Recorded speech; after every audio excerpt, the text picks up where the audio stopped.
Alrighty, so here's the beginning of another project. Probably not going to start now, but the pièce de résistance. I've been looking for a swing bearing like this one, affordable of course, and that has the right capacity. So I got this old National crane. It's rated at 16,000 pounds. It has a 8,000 pound winch straight pull, so they must have just passed the pulley double to get the capacity they needed. So it's basically just been unbolted from a 10-wheeler. It's 25 feet long, closed from tip to tip. I don't need any of the boom. I don't need the ram. I don't even need the winch. All I need is this little section right here. So the swing motor, the bearing, and this is basically set up exactly for me to bolt my boom straight onto that, and my rams are going to bolt pretty much right there. So saves me a lot of work. Paid $1,500 for the whole thing. I'm guessing I can probably sell that ram for something, a few $100 maybe. It's got a, looks like 6-inch barrel, maybe something like that, with a 2.5 or 3-inch rod. And it's got a nice Tulsa winch there. I'll go try and find some specs on it. I might keep that because I'd like to have a winch always on the machine. So I'll show you later what this is going to be going on and what the plan is. But just showed up, drove about an hour and a half to go get it. Went real nice, but it's always a little sketchy there with little things like that, you know, just fucking standing up on a log, a few ratchet straps. You don't want this shit going fucking flying on the highway. So we made it, and it's gonna be a pretty cool project to come. Should be good. So I thought, to get a better understanding right away, I would explain where the hell this thing is going on to, and it's gonna live right here. So gave a pretty good description about what I just bought here and what I'm gonna need. I'm just gonna need this part right here, the bearing, the motor, and the adapter plate that's gonna stick onto the boom. So bit of history on this guy. I bought this about 5 or 6 years ago now. Been super useful, but it has a few downfalls and not quite ideal. So originally this machine would have had a 6-foot trencher on the back here, and this was originally a backhoe, which it still is. I have this stick that goes here, but I just made a extendable boom because this probably does 60% logging stuff. I use it for my firewood, sawmill, lift stuff up. I use it as a crane. I use it for a bunch of stuff. It lifts easily 2,000 pounds up close. But the thing is, up close for this machine is maybe right here, because of where this center pin is relative to the axle. So this distance here is 3.5, 4 foot, something like that. So whenever I want to lift something really heavy, I have to keep it in close, but I'm 4 or 5 feet away.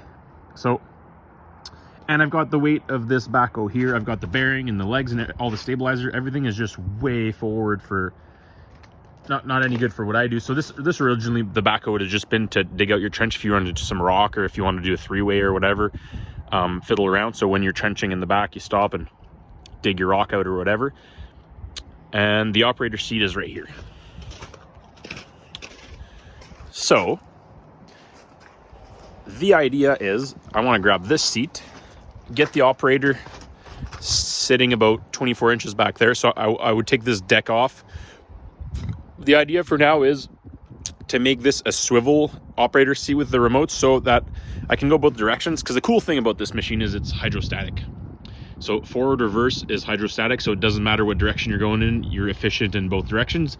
This was made with a swivel seat already, so you just turn around and you go the other way if you're trenching or using the backhoe or whatever.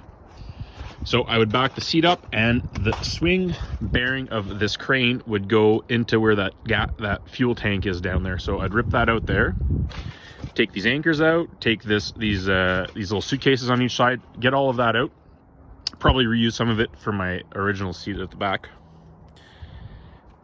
And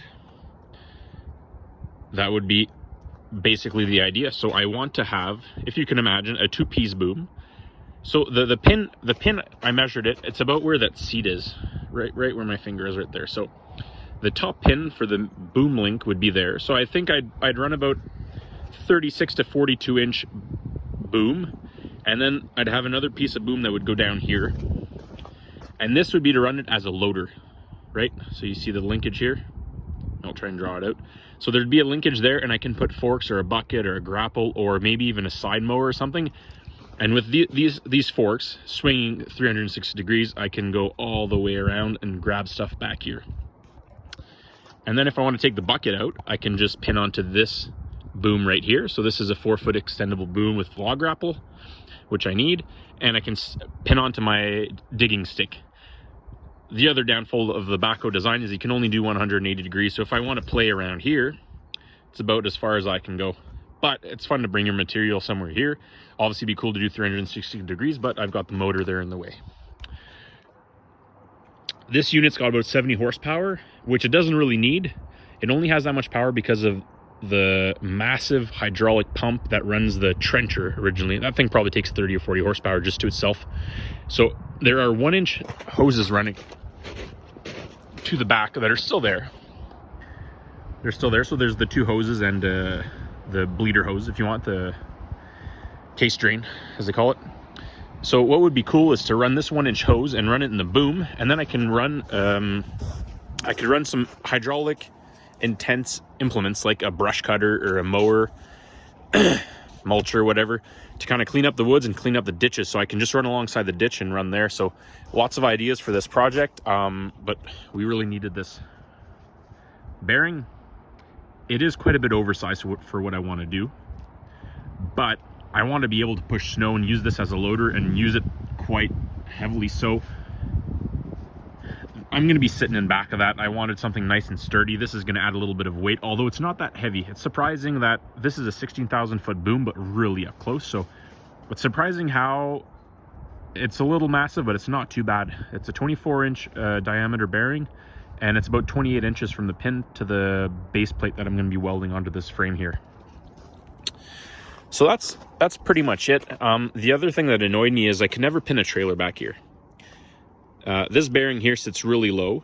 If you want to load a log trailer, as you guys know, you're piling it up pretty high. So the log stack would have to start roughly here, so I don't interfere with this boom, because I can't just turn this boom around and hide it somewhere. So I tried a few times. You end up with a pole, like a trailer design that has a hitch pole that's about 10 or 12 feet long that goes all the way here, and then you're so far away that you can only grab at the end at the end here, which is not very useful.